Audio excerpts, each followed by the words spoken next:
ሰላም ጤና ይስጥልኝ የቻናሌ ተከታታዮች የአመለ ልጅ ነኝ። ዛሬ ይዤላችሁ የምቀርበው ደግሞ የምግብ አይነት ምን መሰላችሁ? በቤታችን ውስጥ ያለና ሁሌ የምንሰራ እንደዚህ የተቀቀለ ሩዝ በቤታችን አለ። ስለዚህ ምንም ነገር በቤት ውስጥ ስለሌለ እችን ሩዝ በምን እንብላት? ስጎም እንዳልሰራ በጣም ደክሞኛል። ከመንገድ ነው የመጣሁት። ስለዚህ ያለውን ነገር እንብላው በሚለው ከልጆቼ ጋር ተነጋገርንና ይሄንን ሩዝ አትክልትና ፍራፍሬ ቀላቅለንበት ብንበላው ለጤናችን በጣም ተስማሚና ጥቅም ያለው ነው ብለን እንደዚህ አይነት ፍራፍሬዎችን ይዘናል። እዚህ ጋር አቮካዶ አለኝ። አቮካዶና ማንጎ አለ።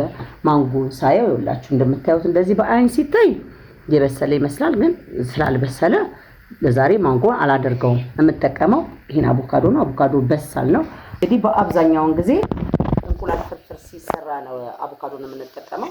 አሁን ግን አቮካዶን የምንጠቀመው ለሩዝ መገቢያ ነው። እንደዚህ አድርገን እንቆርሰውና እንዲህ ስናየው ያችሁት የበሰለ ነው፣ ግን እጅግ በጣም በሳል ስላልሆነ እንደዚህ አድርገን እናወጣዋለን።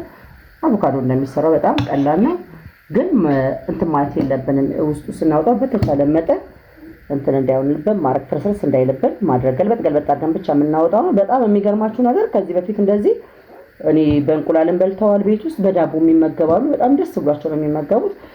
አሁን ደግሞ እስኪ በሩዝ እንቅመሰውና ለሌሎችም ደግሞ ጥቅሙን ጥሩ ስለሆነ ቴስቱን እናሳውቃቸው ብለና እንደዚህ አድርጋችሁ ቆርጣችሁ መመገብ ትችላላችሁ። እዚህ ላይ ማሳያችሁ ምንም ወጥ ቤት የሚያስገባኝ ሰፊ ጉዳይ ስለሌለ ነው። አያችሁት? በጣም የሚገርም ንጹህ ቆንጆዬ አቮካዶ ነው። ወጥ ቤት የሚያስገባን ነገር ስለሌለ ይሄንን እዚሁ ጨርሰን መቀላቀል ብቻ ስለሆነ እንሄዳለን። እንደምትወዱት እርግጠኛ ነኝ። ላይክ፣ ሼር፣ ሰብስክራይብ በማድረግ ደግሞ እንድታበረታቱኝ አሁንም በድጋሚ ጠይቃለሁ። ጊዜያችሁን ሰጣችሁ ስለምትከታተሉኝ በጣም አርኬ አመሰግናለሁ። ይኸውላችሁ እንደዚህ አድርጋችሁ ብዙ ሳታደቁት ቆረጥ አድርጉት። ሩዙ ግማሽ ኪሎ ይሆናል። እንዳልኳችሁ አልነበርኩም፣ ቤት ውስጥ ስላልነበርኩ ሩዙን የቀቀሉት ልጆቹ ናቸው። ስጎ ሳይሰሩ ስለጠበቁኝ አሁን በጣም ድካም ላይ ስላለ ቤት ውስጥ ባለው ነገር እንመገብ ማለት ነው። ይሄንን እንሰራላችሁ። አንዳንዴ ድካም ሲኖርባችሁና ቤት ውስጥ ባለው ነገር ራት ቀምሶ ማለት ግድ ስለሆነ እንደዚህ አድርጋችሁ ተመገቡ እላችኋለሁ። ይኸውላችሁ እንደዚህ አድርገን ማስፈልገውን እናውጣለን። የሚያንሰው አይመስለኝም፣ ግን ተመግበን ደግሞ አነሰው ከብለን ከምንሰጋ አንድ ጨምራለሁ። በእንደዚህ አይነት መርጬ አንድ እንደዚህ አድርጌ እቆርጣለሁ። የሚገርም አቮካዶ ነው። ለጁስነትም እንደዚህ አይነት አቮካዶዎች መጠቀም ያስፈልጋል። ግን በቤት ውስጥ የምለውን ሁሌ ስለማከብር እንደዚህ አይነት አሰራር ሰርታችሁ ተመገቡላችኋለሁ። ለጤናችሁ ተስማሚ ነው፣ በጣም ጥሩ ነው። ይሄንን እንደዚህ ከከታተፍን በኋላ ወደ ወጥ ቤት እንገባለን። ወጥ ቤት ገብተን እንግዲህ ሽንኩርት ከታተፍ ያለው አሳያችኋለሁ። እሱን ገልበጥ በማድረግ ያዘጋጀሁትን ቲማቲም አድርገን እንሰራዋለን። ይሄንን ይዘን ወደ ኪችን እንሄዳለን። ወደ ኪችን እንሄድ። አሁን ከአቮካዶ ጋር የምቀላቅለው ነገር ምን መሰላችሁ? አቁላላለሁ። ሽንኩርት ያስፈልጋችኋል። ቀይ ሽንኩርት፣ ነጭ ሽንኩርት ጋር ተጠቀሙ። ከዛ ቲማቲም አለ። በእንደዚህ አይነት መልክ ነው የከተፍኩት። ቲማቲሙን በአቮካዶ መጠን የተለካው። ከዛ ደግሞ አንድ ማንኪያ ጨው አለ። ሩዝ ላይ ትንሽ ስለተደረገ ለስጎም ስለሚያስፈልግ በዋናነት ደግሞ ዘይታችንን አዘጋጅተናል። አሁን መጥበሻችን ላይ ዘይታችንን አድርገን እነዚህን ውህዶች አንድ ላይ ቀልቀል ነው እንጂ የምናደርገው በጣም እንዲበስል አናደርገውም። በጣም ከበሰለ ቴስታችንን ይለውጥብናል፣ ጣዕሙ የተቀየረ ስለሚሆን ቲማቲሙንም አቮካዶንም ገልበጥ አድርገን ነው የምናወጣው። ሽንኩርቱ ግን ቀጭ እንዳይል ለተወሰነ ሰዓት ብራውን እስኪሆን ድረስ እናቁላለዋለን። እናንተም ደግሞ ይሄን እንደምትወዱት በጣም እርግጠኛ ነኝ። አሁን ወደ ስራው እንሄዳለን። መጥበሻችንን ጥደናል። አሁን መጥበሻችን ላይ ይሄን የሚያክል ዘይት እናደርግበታለን። ዘይታችንን እናደረገን ምንም ብዙ ሰዓት መቆየት አያስፈልገንም። ሽንኩርታችንን የከተፍነው እንደዚህ እንቀላቅለዋለን። ሽንኩርቱን ለበለብ የምናደርገው እንዳልኳችሁ ሲበላ አፍሬ ከሽ እንዳይልባቸው ለነሱ እንጂ እንደዚህ ብዙ የምትነሳተሉ ገልበጥ አድርጋችሁ ሌላውን ነገር መቀየር ትችላላችሁ። በሽንኩርቱ ጋር እዚሁ ላይ እንዳለ ነው ጨውን የማደርገው አብሮ እንዲብላላልኝ ስለፈለኩኝ ነው። ከዛ በኋላ የሚቀረን ሌላውን ነገር መቀላቀል ስለሆነ እንደዚህ አድርጋችሁ በጣም ድካም ሲሰማችሁ በቤታችሁ ውስጥ ያለውን ምግቦች መጠቀም ትችላላችሁ። እርግጠኛ ነኝ እንደምትወዱት። ሌላ ቦታ ላይ እንግዲህ አትክልት ተብሎ ሲሰራ በአብዛኛው የምናየው በጎመን ወይ ደግሞ ቁስጣ ተደርጎ በካሮት ምናምን ነው እስከዛሬ ሩዝ የምንመገበው ብዙ ጊዜ የምናውቀው። እንደዛ ብቻ አይደለም፣ በፍራፍሬዎችም እንደዚህ መመገብ አለብን። ዋናው ቤት ውስጥ የተሰራ ምግብ ሁሌ ንጹህ ነው። በቃ ለጤናችን በጣም ተስማሚ፣ በጣም ንጹህ ስለሆነ በቤታችን ውስጥ የተገኘውን ነገር ቀልቀል አድርገን ለጤናችን ተስማሚ የሆነውን ነገር መመገብ አለብን። ላይክ፣ ሼር፣ ሰብስክራይብ ማድረጋችሁን እንዳትረሱ። ጊዜያችሁን ሰጥታችሁ ስለምትከታተሉ፣ ስለምታበረታቱኝ፣ አስተያየት ስለምጽፉልኝ እጅግ በጣም አድርጌ አመሰግናለሁ። አስተያየታችሁን በተቻለኝ መጠን እየመለስኩላችሁ ነው የምገኘው። አሁንም አስተያየታችሁን ጻፉልኝ፣ ስህተቴንም አሳውቁኝ። ከስህተቴ በጣም ብዙ ነገር እማርበታለሁ። አሁን የዚህን ያህል ከጋለልኝ ቲማቲሜን ነው የምጨምረው። እዚህ ላይ ምንም አይነት እርድም አልጠቀምም፣ በርበሬም አልጠቀምም። ምክንያቱም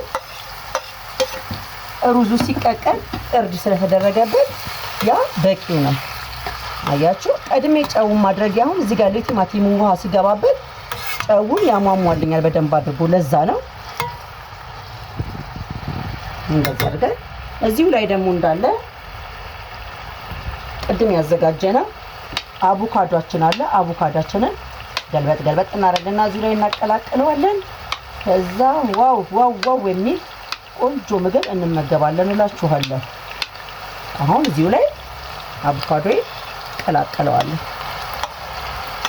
እስሞም ሲያምር እኛ ቤት በአብዛኛውን ጊዜ አቮካዶ የሚመገቡት እንደዚህ በቲማቲም አድርገን እንቁላል ጠብሰን አብረን ስንበላው ደግሞ የተለየ ጣዕም አለው። የተለመደ ነው። ግን በተለይ በረሃ አካባቢ ላይ እነዚህ አፋር ክልል ምናምን ላይ በስማም ቁርሳቸው እንዴት እንደሚጣፍጥ ልነግራችሁ አልችልም።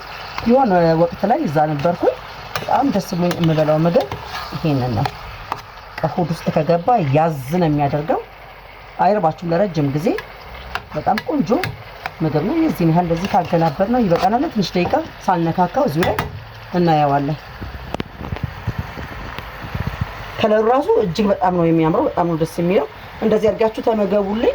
እንደምትወዱት በጣም እርግጠኛ ነኝ። እኔ ሳይው ራሱ በጣም ደስ እያለኝ ነው የምሰራው። ምግብ ስሰራ በነገራችን ላይ በጣም ደስተኛ ነኝ ሁል ጊዜ። ግን አሁን ደግሞ እንደዚህ አይነት ምግቦችን ደግሞ ሰው በጣም ነው ደስ የሚለው። ቤት ውስጥ ባለው ነገር ሳንጨናነቅ ስንሰራ ሁል ጊዜ ነፃ ነን። ስለዚህ እንደዚህ አድርጋችሁ ስሩ። አሁን ይሄንን ከሩዛችን ጋር ደግሞ ቀላቅለን ቀምሼው አሳያችኋለሁ። እናንተ ግን አስተያየታችሁን ጻፉልኝ። ወይም ደግሞ ልክ እንደዚህ ሰርታችሁ ቀምሳችሁ የራሳችሁን ቴስት አይ እንደዚህ ቢሆንበት ደግሞ በጣም የተሻለ ነበር ብላችሁ ጻፉልኝ። ወደ ቀምሻው እንሄዳለን። አሁን ይበቃዋል።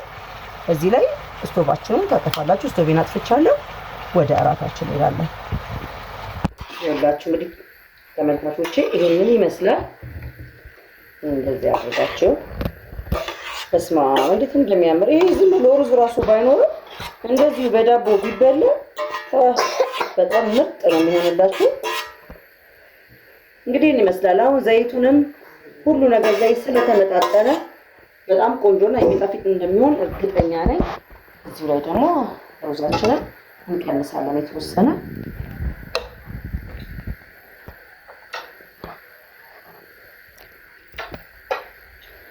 ለኔ ይሄንን ይበቃኛል፣ በቂ ነው። ከዚህ በላይ ብዙም አያስፈልገኝም። ለመቅመስም ያህል ነው። ሌላው ደግሞ የተረፈውን ደግሞ እራት ሲበላ ተጨማሪ ነገር ካለ የሚያስፈልግ ከሆነ ሩዝ ይጨመርላቸዋል እነሱ። በስማ በጣም የሚያምር በጣም ነው የሚገርማችሁ ነገር ያልጠበቅኩት ነገር ነው የሆነልኝ። እንዲሁ ሲያዩት ራሱ በጣም ደስ ይላል። ብሉኝ የሚል ነው።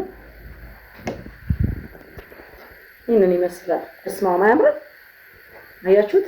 በጣም ቆንጆ ደስ የሚል ምግብ። እንደዚህ አይነት ሰርታችሁ ተመገቡልኝ እላችኋለሁ። አሁን እንቀምሰዋለን።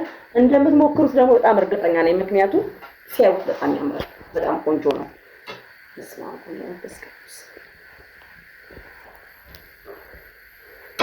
ወይ ጉድ! እንደዚህ ቤታችን ውስጥ ያለውን ነገር መስራት እየቻለን መቸገርማ የለብንም።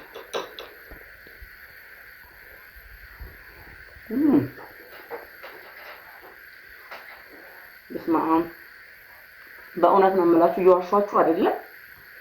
ሩዝ እስከዛሬ እንደዚህ ያለ መብላት በጣም ይቆጫል። እጅግ በጣም ይጣፍጣል። በጣም ይቆጫል። በእግዚአብሔር ብያችኋለሁ። በእውነት ሞክሩት። እኔ በጣም ደስ ስላለኝና ቴስቱ ስለጣፈጠኝ ነው ለመንኳችሁ። የሚገርማችሁ ነገር በጣም ስለሚጣፍጥ የተለየ ምግብ ስለሆነ ነው። ሁልጊዜ እንደዚህ ነው የምበላው። ከዚህ በኋላ በቀይ ስጎ አልጨናነቅም። አንድ ደግዳ